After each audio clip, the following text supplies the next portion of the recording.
troisième mi-temps sur Otangeville.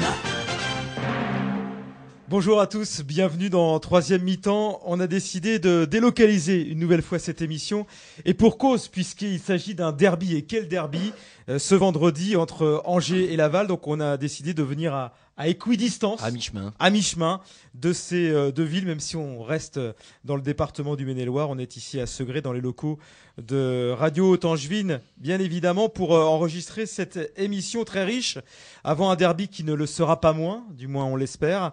À mes côtés, Quentin Lanvierge pour nous parler de cette équipe lavalloise. Salut Quentin, on rappelle pour qui tu bosses ?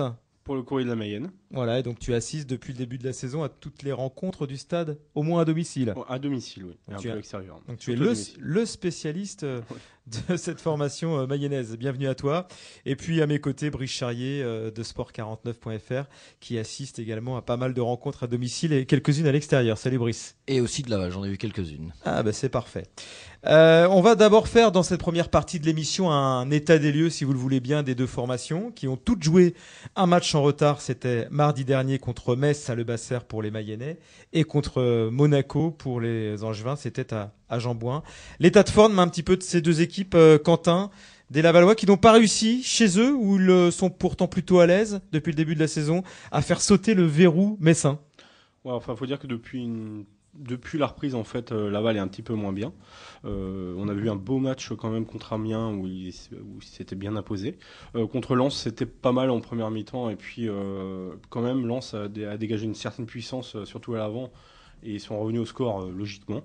Et puis Metz, par contre, ça a vraiment été très très dur et avec beaucoup de déchets techniques, beaucoup de passes qui sont pas arrivées dans les pieds. Enfin, c'était pas vraiment un bon match. Donc ça veut dire quoi ? Que l'état de forme, l'état actuel du Stade Lavallois, c'est moyen ? Ouais, c'est moyen quand même, puisque là ils viennent de prendre 2 points en 2 matchs à domicile, et puis à l'extérieur, c'est la cata, on en reparlera tout à l'heure. C'est la cata, surtout depuis la reprise du championnat, depuis le mois de janvier. Là. On va revenir vers toi tout à l'heure. L'état de forme d'Angers, forcément, c'est pas terrible non plus. Au regard du résultat, surtout face à Monaco, avec cette défaite qui fait mal pour le coup, parce que ça rapproche les Monégasques et la zone de relégation à 2 points seulement. Bah oui, c'est ça, c'est surtout l'aspect comptable qui inquiète aujourd'hui Stéphane Moulin, mais c'est le nerf de la guerre, hein, c'est les points, c'est le classement. Donc effectivement, la réalité aujourd'hui, c'est qu'en 2012, le SCO n'a aucune victoire en championnat. La seule, c'était lors de ce match de Coupe de France contre Monaco. Depuis, il y avait une bonne série avec 3 matchs nuls consécutifs, série qui a été cassée contre Monaco, pas dans le bon sens malheureusement, puisque c'est une défaite. Et la zone rouge se rapproche. Alors c'est vrai que le SCO n'est pas parmi les relégables. J'ai envie de dire encore, espérons que ce ne soit pas le cas. C'est ce qui permet de positiver encore. Mais voilà, d'une série d'invincibilité de 3 matchs, on passe à une série de 4 matchs sans victoire. Et même un petit peu plus si on se projette aussi sur les matchs de Coupe de France qui ont suivi Monaco. Alors parlons franchement, est-ce qu'il y a vraiment des motifs d'inquiétude pour cette équipe angevine au regard justement de cette situation comptable ? Forcément, la première inquiétude, elle vient déjà de l'effectif. Il y avait 8 absents pour le déplacement à Arles. Il y en avait 7 contre Monaco mardi. Il y a des joueurs qui reviennent là pour ce match contre Laval. Il y aura quand même l'absence importante de Gaëtan Charbonnier. Donc rien ne roule dans le bon sens pour le moment. Malik Couturier sera aussi suspendu pour la suite. Donc des absences d'importance qui peuvent un petit peu pousser au pessimisme, c'est vrai, surtout sur le plan défensif, parce que Stéphane Moulin le disait, c'est pas tellement l'aspect offensif, même s'il y a beaucoup d'occasions et peu de convertis au final, mais c'est surtout le fait que le SCO encaisse des buts à chaque rencontre. Le dernier match où il n'y a pas eu de but encaissé, ça remonte à l'année 2011, ça devait être contre Metz d'ailleurs, à domicile, fin décembre. Depuis, il y a toujours eu des buts encaissés, donc voilà, il y a cette inquiétude, et puis il y a, tu le disais Thierry, la zone rouge qui se rapproche dangereusement aussi. Dans ces conditions, Quentin, même si le Stade Lavallois ne surfe pas non plus sur une série de résultats extraordinaires, on a l'impression quand même que c'est un petit peu plus serein chez vous, parce qu'il y a sans doute déjà beaucoup moins de blessés. C'est la cata à Angers, ça l'est moins du côté de... Ça l'est moins forcément, parce qu'il y a déjà plus de points de prix, avec 35 points déjà à cette période de l'année. Il en reste une petite dizaine, avant de conforter le maintien. 3 victoires et ça devrait être bon. Bon, là, il n'y a pas trop d'inquiétude là-dessus. Après, justement après la victoire contre Nantes, à Nantes, commençait à parler un peu d'essayer de titiller un peu le haut du tableau. Bon, bah maintenant, on pense que ça va plutôt être le ventre mou qu'on va jouer, mais on sait jamais. Après tout, je crois que Laval est qu'à 7 points du trio de tête, donc pourquoi pas. Mais bon, faut dire qu'ils sont pas dans une super spirale quand même. Ça joue quand même moins que ça n'a joué. Il y a certains joueurs qui sont peut-être un petit peu en baisse aussi physique. Et puis non, il y a pas d'inquiétude. Non, Mais seulement à l'extérieur, Philippe Hinsberger l'a bien dit, il était dans la réflexion. Parce qu'il voulait pas continuer à prendre des branlées, quoi, comme il l'a dit clairement. On va l'écouter en deuxième partie d'émission, Hinsberger. Surtout après. Ça veut dire que ce derby, il arrive peut-être à point nommé et pour les Lavallois pour enfin tenter de faire quelque chose de cohérent à l'extérieur, et pour les Angevins parce que c'est un match qui peut arriver comme un déclic. On commence par quoi? Par les Lavallois, ils ont vraiment cette envie, voilà, dans ce derby qui est toujours un match un petit peu particulier, de faire quelque chose à Angers. Ah oui, moi j'ai vu Anthony Goncalves ce matin qui nous disait que à l'aller ils avaient baladé les Angevins dans le jeu et qu'au final ils avaient perdu 1-0. Ils s'en souviennent de ça, manifestement. Et je pense que oui, ils s'en souviennent. Il y a certains joueurs qui se souviennent très bien d'Angers. Je pense à Sébastien Renoir qui nous a dit qu'il serait à 200% pour le match là. Et forcément, lui dans ses Angevins. Et que Fabrice de Marqueuneux a dit de toute façon, moi les filets de Jean-Bouin, je les connais par cœur. Je pense pas qu'ils ont changé depuis, donc je compte bien à y retourner. Mais des Lavallois surmotivés, Brice. C'est vrai que ce match aller, il avait été assez tendu, ça avait été serré dans le jeu. Il y a des traces. Je pensais qu'il reste encore des traces au moins dans les esprits. Balader, le terme est un peu fort, mais c'est vrai que voilà, Angers avait réussi. Un petit hold-up, on va dire que le nul aurait été logique, en tout cas. On se souvient, c'était un but sur coup de pied arrêté avec une petite faute de main de Balijon qui avait un peu manqué sa sortie. Et puis la fin de match avait été assez houleuse. Laval avait poussé. Il y avait une sortie de vestiaire aussi un petit peu tendue entre certains joueurs. Donc je pense que voilà, tout le monde a un peu ça. Entre Hénin et Talmont, logiquement, mais Jérémy Hénin sera pas là. Et Gonçalves sera là. Mais bon, on sait que d'un côté comme de l'autre, voilà, ça a laissé des traces. Il y aura de l'envie des deux côtés. Bon. Et puis alors pour répondre à ta question, pour le SCO, c'est vrai que c'est un match qui peut être aussi le match idéal pour inverser la spirale auprès du public aussi, de renouer avec la victoire contre Laval. Ce serait l'idéal finalement. Donc il arrive à point nommé pour les Lavallois, c'est vrai pour les Angevins aussi, oui. C'est toujours un derby également très chaud, je dirais. Bon, sur le terrain là, il y a un petit peu de contentieux. Dans les tribunes aussi, voilà, c'est le vrai derby des Pays de la Loire. Et il y en a d'autres cette saison. Il y a Nantes, il y a Tours, il y a Le Mans, notamment pour Angers. Mais ce SCO Laval, voilà, il y a toujours un parfum particulier. Moi, je me posais la question de savoir. C'est vrai que pour Laval, c'est vraiment pour le Stade Lavallois, c'est toujours le derby, c'est Angers. Et je me demandais si la réciproque était vraie. Je pense. Ce que m'a confirmé les deux anciens Angevins qui jouent à Laval, qui m'ont dit que oui, il y a toujours une ambiance particulière pour ce match-là. Donc oui, c'est un derby, vraiment le derby de l'Anjou et du Maine, quoi. Ouais. Qu'est-ce que pensent les Lavallois de la situation dans laquelle se trouve Angers à l'heure actuelle? Est-ce qu'ils sont surpris? Est-ce qu'ils sont étonnés? Anthony Goncalves me disait que ils avaient pas trouvé quand ils étaient venus à Laval sur ce match-là, oui. Super quoi. Donc il était pas super. Sébastien Renoir me dit. C'est peut-être un des rares matchs où les Angevins n'avaient pas été très bons dans le jeu et voilà, ils s'étaient imposés. Ça leur est rarement arrivé cette saison. Ouais, Sébastien Renoir lui disait que pour un groupe qui à la base postulait pour la montée, se retrouver dans une situation comme ça, c'était pas forcément évident au niveau psychologique et que ça devait s'en sortir aussi dans le groupe. Lui, c'est les échos qu'il en avait un petit peu. Ça peut aussi tout à fait se comprendre puisque là maintenant les ambitions d'Angers, je pense que c'est plus le maintien qu'autre chose. Après, par rapport à ça, effectivement, vu de l'extérieur, on pouvait faire d'Angers un prétendant direct à la montée. Après, c'est la question, le problème de l'effectif, et on le voit en ce moment avec des absents. La profondeur de banc, elle n'existe pas. C'est un effectif très jeune qui n'a pas vraiment l'habitude, de ce genre de rencontres et de se propulser vers le haut quand on a cette jeunesse d'effectifs, c'est pas évident, et surtout quand les leaders sont un petit peu moins bien en plus. On va prendre, messieurs, des nouvelles de l'effectif lavallois avant ce derby. On va aller du côté de la Mayenne, retrouver notre confrère et ami de Ouest France, c'est Mathieu Courreau qui est avec nous. Salut Mathieu. Salut. Comment ça va? Pas mal. Bon, je veux que tu nous dises tout sur... allez, lance-toi la composition du 11 mayennais demain soir à Jean-Bouin. Alors, dans les buts, Balijon. Oh, quelle À surprise. droite, Perrault. Alors, surprise normalement en charnière centrale avec le duo Palois-Rose, si j'ai bien... Donc Talmont Talmont absent. Également, a priori, Ouais. ferait les frais d'un turnover. Alors, en charnière centrale, ça paraît un peu étonnant, Oui. mais bon. À gauche, Signorino, indéboulonnable et très très très bon depuis qu'il est arrivé. Milieu de terrain, Renoir, Lozila, Gonçalves, de droite à gauche, le Baron, et devant le bouc Do Marcolino. Do Marcolino titulaire face à l'une de ses anciennes équipes. Oui, mais Ouais. la première fois Surprise, depuis, ça. Depuis longtemps. surprise, et depuis longtemps, depuis Bastia, je crois, fin d'année dernière, avant qu'il parte à la Cannes. C'est pas un hasard. C'est tout sauf un hasard de voir Do Marcolino demain titulaire. Ouais, c'est tout sauf un hasard parce qu'il est très motivé, comme disait Quentin. Et puis, je pense que avec 7 matchs au mois de mars, Philippe Insberger a besoin de faire tourner un peu son effectif. Alors bon, il fait tourner en charnière centrale, mais il fait se reposer un peu Ghislain Gimbert Ouais, qui tient un peu est la toujours roue. dans l'énergie et qui donne beaucoup. Et bon, il est peut-être temps et puis profiter de ce derby évidemment pour donner l'occasion à Do Marcolino de briller un petit peu. Ah, c'est dommage, on n'aura pas ce duel, ce choc au sommet entre le Gabonais et Zorro, et l'Ivoirien Zorro Do Marcolino, puisque Marc Zorro est toujours sur le flanc. Tu le sens comment, toi, ce derby, vu du côté mayennais? Est-ce qu'il y a vraiment l'intention d'enfoncer encore un peu plus les Angevins?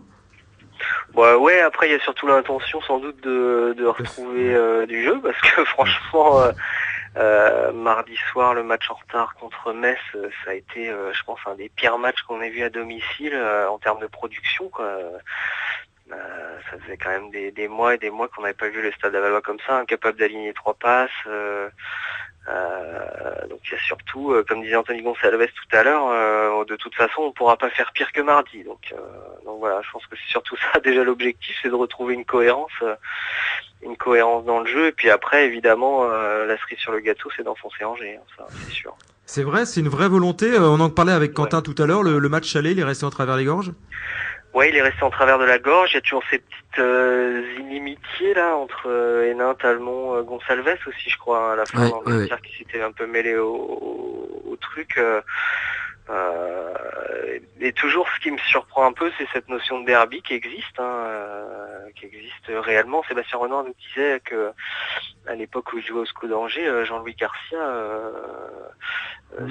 surlignait cette date, en tout cas ce match contre Laval, c'était le match à ne pas perdre. Surtout, il mettait un point d'honneur à ne pas perdre ce match. Donc, Ce qui est pas le cas de Stéphane Moulin là cette saison. Lui, il insiste beaucoup moins sur cette notion de derby, mais c'est vrai que vu le match aller, elle a rebondi, elle est à nouveau assez chaude, on va dire, cette notion de derby. Ouais, complètement. Je pensais que dans le Maine-et-Loire, le derby était plutôt Angers-Nantes, non? Le derby de l'année, c'est pas plutôt Angers-Nantes? Sur les dernières années, il y a plus eu des SCO Laval finalement. Hein. Bon, depuis que Nantes est redescendu un peu plus, mais la vraie rivalité, enfin le côté supporter, on le voit, hein, surtout bon qu'il y a les petits incidents qu'il y a pu y avoir ces dernières saisons.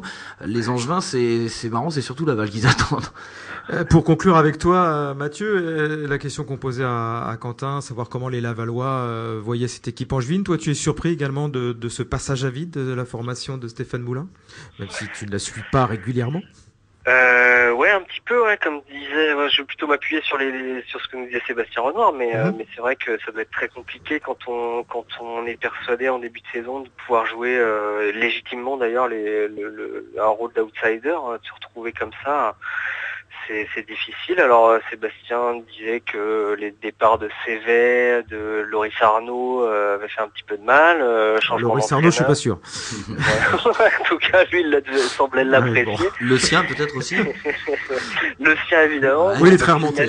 Il l'a dit sur la tour de la plaisanterie, mais ça, oui, instinctivement, c'est parce que je suis parti. Bon, d'accord, mais il a rigolé après. Mais et puis bon, il parlait aussi du changement d'entraîneur, des affaires encore avec le président, le machin. Tout ça, c'est des choses difficiles et longues à digérer, donc ouais, mais Mathieu, ça t'étonne pas qu'il titularise Do Marcolino et Renoir ensemble, vu qu'il nous avait dit que, au contraire, quand il mettait ces deux-là ensemble, il y avait plus du tout de vitesse sur le côté. Ouais, qu'est-ce que tu veux que je te dise? Ouais, un petit peu. Je suis pas surpris du tandem Le Bouc de Marcolino, en tout cas. Bon, Renoir, je sais pas, il privilégie des gens qu'on faim aussi, hein. C'est des gens qui ont envie de se le montrer. Sébastien Renoir, il est quand même très remonté après après les dirigeants du club. Voilà, c'est quand même. S'il fait pas jouer Renoir maintenant, Osco d'Angers, il va pas le faire jouer de la saison. Donc, La vraie surprise finalement, c'est le fait que Talmont ne soit pas dans le 11 de départ. Est-ce que justement les incidents de l'aller ont pu jouer, tu crois, dans la réflexion de Philippe Insberger? Là, très franchement, c'est un mystère quand même, parce que. Ouais. Toi ce matin tu le voyais avec Pont-Roi, mais. Ouais, il avait été bon quand même contre Metz mardi. Il fait des prestations correctes. Bon. Alors Philippe Insberger nous expliquait qu'il avait 34 ans et que voilà, mais bon, ça reste un poste de charnière centrale, c'est pas bon, je sais pas, c'est assez étonnant. Mais Ok Mathieu. Voilà. À demain. À demain, ouais. Avec plaisir. Allez, merci Mathieu. Salut. Bon, effectivement, on a bien pris conscience que ce derby était très important pour les Mayennais, qui ont un vrai esprit de revanche. On va retrouver 2 anciens Angevins, donc ça c'est tout sauf anodin quand même. Ah, c'est clair que là, faire jouer les 2 Angevins face à Angers, oui, c'est. Alors qu'en plus, Fabrice de Marcolino, comme le disait Mathieu, il a pas été titulaire de la saison là. C'est à double tranchant généralement ce genre de. Mais en même temps, ça peut se comprendre parce que là, J. Saint-Gimbert, qui est le seul attaquant vraiment qui prend la profondeur à Laval, est vraiment en train de tirer la langue. C'est un gros travailleur. Après avoir fait un très bon mois de décembre, un très bon mois de janvier. Là, il peine quand même. Et puis, en même temps, il y a 7 matchs au mois de mars. Donc, forcément, si Philippe Insberger veut faire tourner, là, c'est tout à fait le match puisque Fabrice de Marcolino sera forcément motivé. Et puis, il y a peut-être la jurisprudence, j'ai envie de dire, Correa à Evian. Il a peut-être eu des idées avec Pablo Correa qui a fait jouer Jérôme Leroy contre Marseille, qui n'avait pas joué depuis je ne sais combien de temps et qui a mis un doublé. Donc, ça lui a peut-être donné des idées pour espérer la même chose de Marcolino contre le SCO. C'est soit tout bon, soit tout mauvais. Ouais. On était à Laval il y a quelques instants. Nous sommes à Segré, on l'a dit, en plein milieu de ce derby, au cœur du derby. Et on va aller du côté d'Angers pour retrouver une autre plume de Ouest France. C'est Bruno Boucher qui bosse à Ouest France à Angers. Salut Bruno. Salut Thierry, bonjour à tous. Salut. Alors, ce qui nous intéresse, nous, avec Mathieu Courroux, on vient de savoir quel est le 11 avec ces 2 surprises. Donc, la titularisation, enfin, la surprise qui est la titularisation de Fabrice de Marcolino. Tu dois pas être très très loin du terrain d'entraînement pour la mise en place traditionnelle de veille de match. Qu'en est-il, qu'en sera-t-il demain par rapport notamment à la rencontre de mardi? Est-ce qu'il y a du changement dans l'air? Eh ben écoute, non, pas de changement, hein, bien sûr. Bon, l'absence de Charbonnier, bien sûr, suspendu. Ouais. Donc, on devrait avoir à faire une attaque angevine composée de Fodé Doré et Claudio Quecherou. Hein, là-dessus, pas de grande surprise. Il m'a semblé voir dans la mise en place un petit changement au niveau des milieux à l'aile, notamment Diego Gomez qui a joué à droite, hein, à la place donc Souma a glissé à gauche. D'accord. Voilà, puis sinon Aurillac a fait Aurillac Friquèche au milieu, Aurillac Friquèche au milieu de terrain, ouais, voilà. Alors et puis derrière pas de surprise non plus en l'absence de Zoro et d'Hénin, on va reconduire la charnière Fall-Couturier. J'ai quand même une interrogation, c'est dans les buts. Eh ben dans les buts, Maliki a tenu sa place, en fin de séance, Stéphane Moulin a procédé à des corners, hein, donc des corners qui ont été tirés d'abord par Diego Gomez puis ensuite Quecherou. Alors dans un premier temps c'était Jérôme Yomé qui était dans les buts et par la suite Maliki a fait 2 ou 3 arrêts.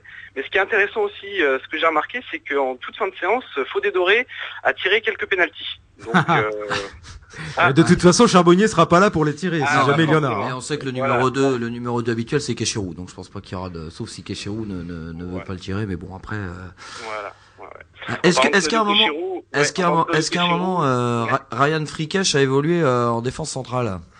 Ah non, en tout cas, j'étais peut-être arrivé trop tard, mais en tout cas, j'ai pas vu ça. J'ai pas vu cette. Je pense que ça sera pas pour demain. Ouais. Puisque, non, mais ça se prépare a priori. Ouais. Mais ce serait éventuellement une possibilité pour les matchs à venir, puisqu'on sait que Couturier sera suspendu. Merci Bruno pour ces toutes dernières nouvelles de la composition d'Angers. On vous lira attentivement demain dans les colonnes du journal Ouest France. Je crois qu'on a fait le tour, messieurs, sur ce à quoi on va avoir droit demain, cette opposition à ce derby qui arrive à point nommé ou pas, j'ai envie de dire. Parce que une défaite des Lavallois, bon, au regard de ce qu'ils montrent à l'extérieur, ce serait pas une grosse surprise. Par contre, un revers des Angevins, là, ça serait un peu la cata. Ce serait inquiétant, qui plus est pour les supporters contre Laval. Donc il y a plus de pression, hein, ça c'est clair. Il y a plus de pression pour Angers que pour le Stade Lavallois demain. Mais c'est vrai que, comme le disait Quentin, pour Laval, c'est aussi l'occasion idéale de peut-être démarrer quelque chose de différent à l'extérieur. Là, franchement, on parle avec Metz, Philippe Hinsberger demandait 2 victoires sur les 4 prochains matchs. S'ils gagnent pas à Angers, je les vois pas les gagner à Reims, et à Arles-Avignon, ça me paraît aussi compliqué. Ouais. Donc, à mon avis, donc un tournant également. Ouais, je pense. Ouais. Pour la fin de saison à venir. Là, de ils Lavallois. ont 3 matchs à l'extérieur à jouer là en une semaine. S'ils peuvent gagner quelque part, je pense que c'est plus à Angers qu'à Reims quand même. Très bien, merci messieurs. On va faire une pause. On va se retrouver dans la deuxième partie de l'émission pour écouter les acteurs de la rencontre. On parlait d'Hinsberger. On est allé le voir évidemment, tout comme Stéphane Moulin. Et puis on aura le point de vue d'un ancien Angevin, aujourd'hui Lavallois, très remonté, qui a très envie de briller parce qu'il a quitté Angers avec pas mal de regrets. C'est Sébastien Renoir. On en parle, messieurs, dans quelques instants.